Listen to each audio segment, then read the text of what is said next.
Unit 2, Gateway. Daddy, Jenny called, waving a yellow crayon in her little hand. Nathan approached her, wondering why she was calling him. Jenny, his 3-year-old toddler, was drawing a big circle on a piece of paper. "What are you doing, sweetie?" Nathan asked with interest. She just kept drawing without reply. He continued watching her, wondering what she was working on. She was drawing something that looked like a face. When she finished it, Jenny shouted, "Look, Daddy." She held her artwork up proudly. Taking a closer look, Nathan recognized that it was his face. The face had 2 big eyes and a beard just like his. He loved Jenny's work. Filled with joy and happiness, Nathan gave her a big hug. Exercise 1. The phone rang late at night, and Sam sat up with a jolt. It felt to him as though his life was going to change after he picked up the flashing piece of metal that was vibrating on the end table. He couldn't shake the feeling that whatever he was about to learn would have an impact on the rest of his life. Sam's hand shook slightly as he answered the phone. It was from a number he didn't recognize. "Hey, Sam speaking." His voice was gruff and hesitant. "Hey there, friend. Long time no see. It's John Havisham here. Hope that the last party Joe had over at the cottage wasn't too boring?" Sam felt relief flood over him. John would call occasionally to catch up on local news, ask whether Patty's art gallery had any exceptional pieces of art for sale, and order a few kegs of beer to be shipped to his home in Halifax. Exercise 2. One day we were asked to write a whole composition about some birds in Gaelic. I knew I could do it easily in English, so it shouldn't be too difficult in Gaelic.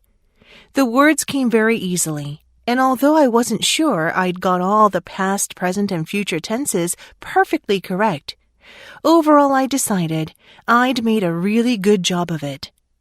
Sister Cecilia then came towards me and said, "Now, Kathleen O'Malley, let me see what you've done." She read my essay. I sat there patiently waiting for the praise I felt sure would be forthcoming. I did notice that her color was getting more and more ruddy, and suddenly she said, "Kathleen O'Malley, do you expect to pass?" Without hesitation I replied, "Yes, sister."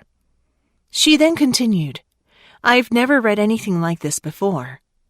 I realized she had been anything other than blown away by my Gaelic masterpiece.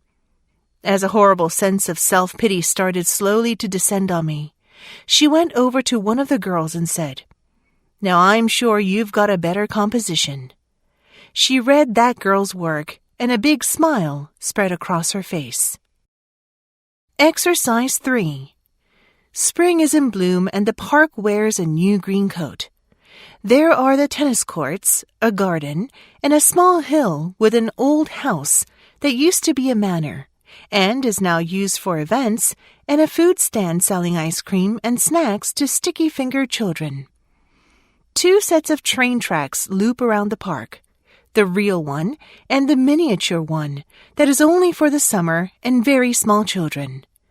The sun is just starting to set, and while listening to the calming songs of the birds, Rosemary can see people enjoying the lengthening days. Runners make their way up the hill and down again. And on the edge of the park, closest to her balcony, a low red brick building wraps its arms around a perfect blue rectangle of water.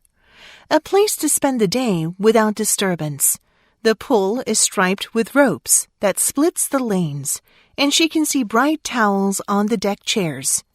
Swimmers float in the water like petals. It is a place she knows well.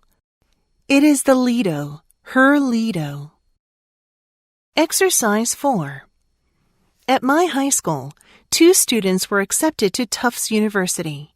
However, the editor of our newspaper, who had worked his whole high school career for a Tufts admission, was rejected. Upon hearing that news, I was overwhelmed with anxiety about my own chances of getting accepted. That morning, All I could think about was Tufts University. At about 10:30, an assistant from the front office came to get me out of math class and handed me a note to call home. I knew this was it. My heart pounded. My hand shook. I was short of breath. I had no right to expect a yes, but I wanted it more than anything in my life. I dialed our number. It rang twice. My mom picked up. Laughing with happiness, she said, "You got in. You got into Tufts." I jumped up and yelled, "Yes," attracting the attention of everyone in the front office. A thrill ran through me. It was a moment that I will never, ever forget.